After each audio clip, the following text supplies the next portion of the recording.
That Shelf. Hi, it's Jason Gorber from That Shelf, and this is Geneviève. If you want to introduce yourself, please.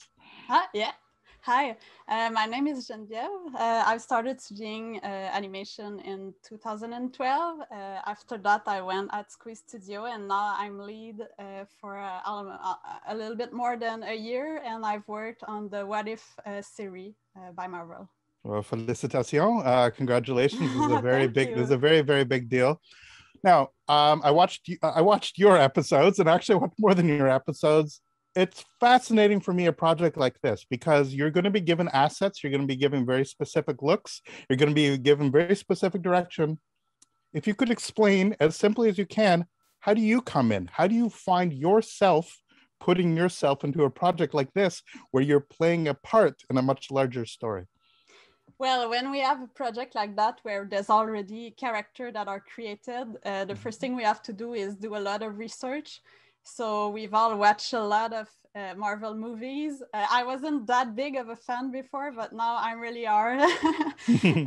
So we tried to get like the personality of the character, the kind of pose they have, try to make the best we can for that, and translate this in our animation to make sure the audience is gonna like recognize the character, even if it's not the same medium than a normal movie.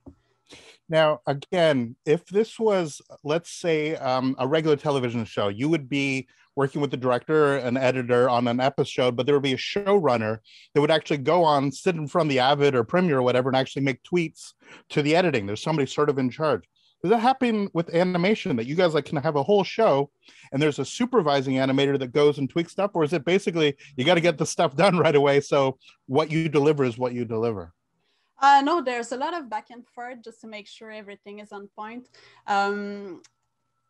Well, we have at least, like, for starting, we have the storyboard, so we get all the ideas and what the shots are about. And when we're doing our animation, we send it to Marvel, and they have an animation director. It was Stefan Frank that worked with us. And we have a lot of back and forth if needed with the shot. He gave some drawovers sometimes, some other times it's like written notes about how we can improve our shots. So yeah, it was really a pleasure working with Marvel like that. Are you working with, on this kind of project, you're working with like off-the-shelf tools, or you're working with Maya? Like what is your actual tool that you're using to generate the animation? We're using Maya, yes. In animation, it's the only software we use. Yeah. But so again, this might be too specific, but I've always been interested in, are you going to send them finished shots and then he draws on the shots? Or are you literally sending Maya files? And sometimes after your work's done, they've actually messed with some of your keyframing, some of your elements. Does that ever happen? No. We were just like doing videos of our shots. So it's not like rendered. It's not pretty yet. It's just like character with flat colors, and it's not really pretty. But the animation is there. Everything that is needed for an animation wise is there. So we send that, and they just like do some drawover if needed over those videos. Yeah, it's one of those things. You never know if you're an actor, if your acting's replaced after the fact. That's what It's fascinating. And in terms of the assets, obviously you work with a number of things, but there's something, the modeling, it's very specific because you're doing, human interaction of iconic characters that we're used to seeing on the big screen. Could you just talk about the interactions of the models, the way that they're built, the frustrations and the joys of working with models of this caliber that you must have been achieving to achieve this kind of animation? Well, I couldn't talk for the modeling department. I don't exactly know how they were working with. But you're playing with their models. Are these models nicer than other models you've got? That's what I'm getting at. Yeah. They were really fun to work with, and we sometimes like recognize a little bit like the character that it's referring to. So and by watching those movies, we can learn how to make them look a little bit like the actor, or suggest that they are the same character. Like, for example, Darcy, which is really deadpan, and she seemed almost bored and everything. We had to get that feeling in her eyes and everything. So we watched a lot of reference for that.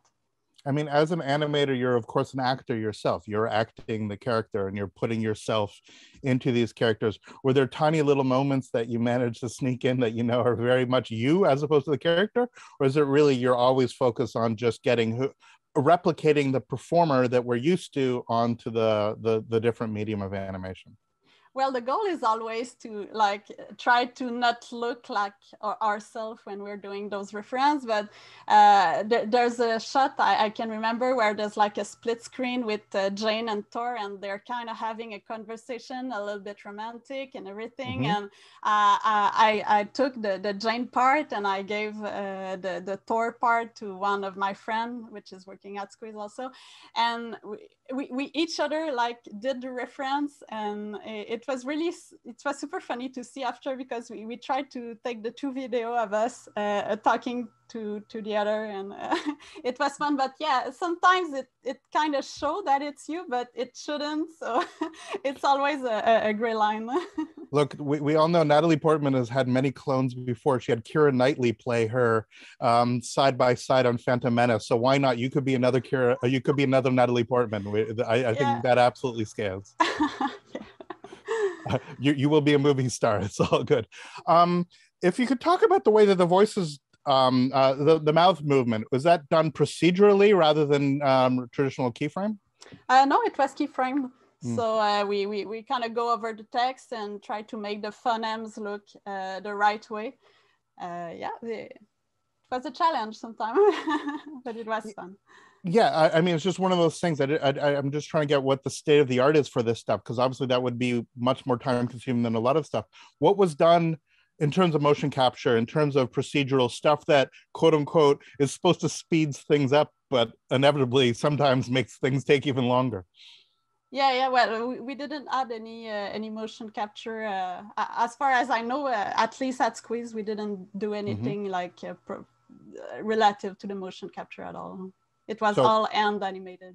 And no, even the crowd shots, all that stuff is all hand animated. Oh yeah, sorry. Yeah, some of the crowd, at least in the Thor episode, the 7th, and also on the zombie one. I couldn't talk about the other because I'm not sure, but yes, you're totally right. Some zombies in the background and some party people in the 7th episode were definitely like procedurally animated. Well, we did the animation ourselves, like we did for all the other character, but they were like scattered through the environment to make it look like they move and give a little bit of life to the background. I've been long fascinated about the artistry of computer animation, going back forever. Obviously, Jurassic Park, numerous films that sort of I've grown up with. And I'm always fascinated. It got to a point where it seemed every year something radical was changing. Suddenly we're getting subsurface scattering. Suddenly we're getting these things that were transformative. And it feels for me that we're at a level now where the changes are very subtle, but might not be obvious to the outside. So is there something since you've been doing this, that has changed in terms of how your job is done that maybe from the outside we don't sort of see as big as the difference between Toy Story 1 and Toy Story 3, for example? Yeah, that's a super good question. In animation, I don't recall anything that was kind of life-changing for us, but there's sometimes little tools that comes up or that we ask for that may speed up our workflow.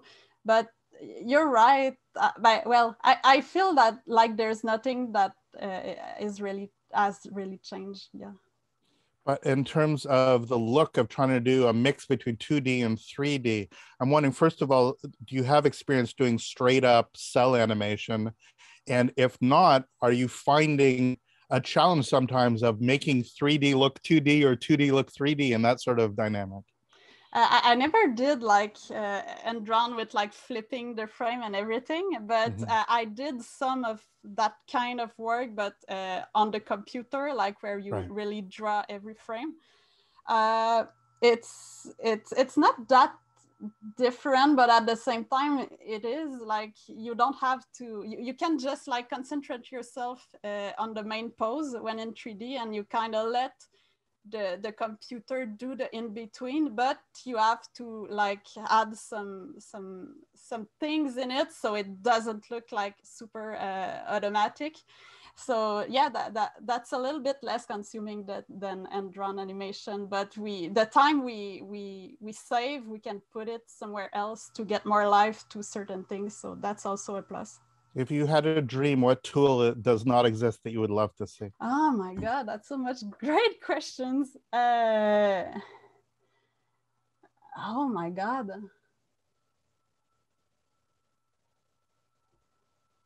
Well, maybe. I mean, if mod animation were really on point and really effective, it for sure would help a lot in animation, because sometimes it can be really tricky to take time to make all the little shapes. Mm-hmm. But the one I saw that are like more automatic, I wasn't that impressed by the quality of it. So yeah.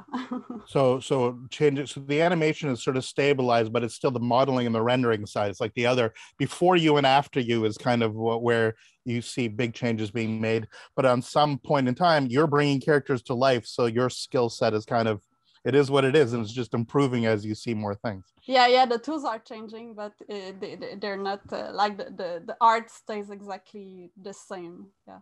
Now I gotta ask, I'm always fascinated by filmmakers, creators like you. What was the first thing that you saw that on the big screen that totally warmed your heart? And sort of the second question, so the first thing that you saw that you're like, oh my God, this is amazing.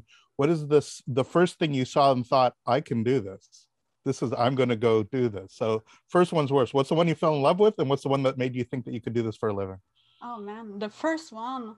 I mean, all the Disney movies were, I always found them really fascinating, and they put so much personality in all those characters, and they warmed my heart a lot. And what was the second question again? What film did you watch and think, I can do that? I'm going to go do that.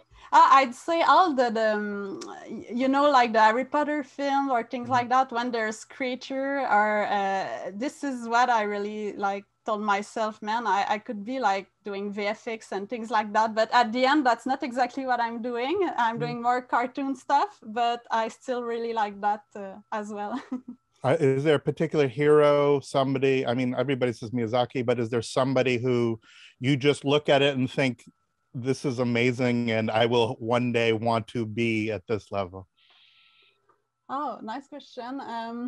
It's not that much about like artists that I'm looking for, but I really enjoy some type of movies like Spider-Man, the one made by Sony in animation, and also Mitchell versus the Machines on Netflix. Those are the kind of movie that I'm really like, oh my God, I want to do that, and I want to get inspired by that.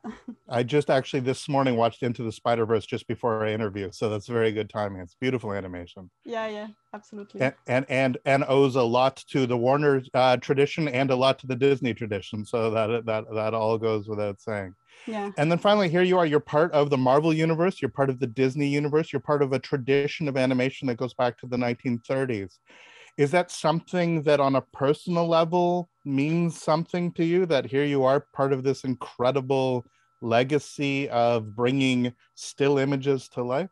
Yeah, absolutely. I mean, that series, the first animated one made by Marvel Studios. So I'm really excited to have been part of it. And I'm pretty sure like all the people that work with me on that show are as well. I mean, it's kind of an achievement to have worked on such a good franchise. And I realize, absolute final question.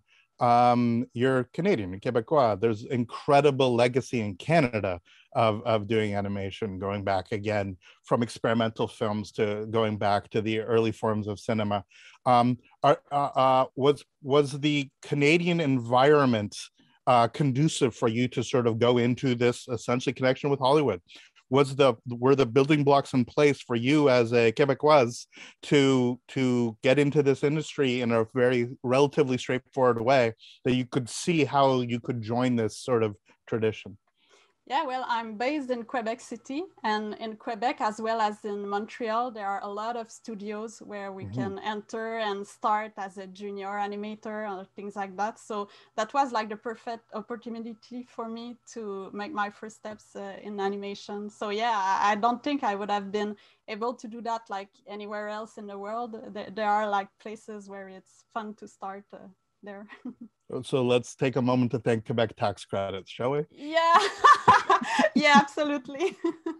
Okay, what a pleasure speaking with you. Congratulations, félicitations encore. Thank you so much for our conversation, and best of luck with the rest of your day. Thanks a lot. It was a pleasure. Thank you. Okay, take care. All the best.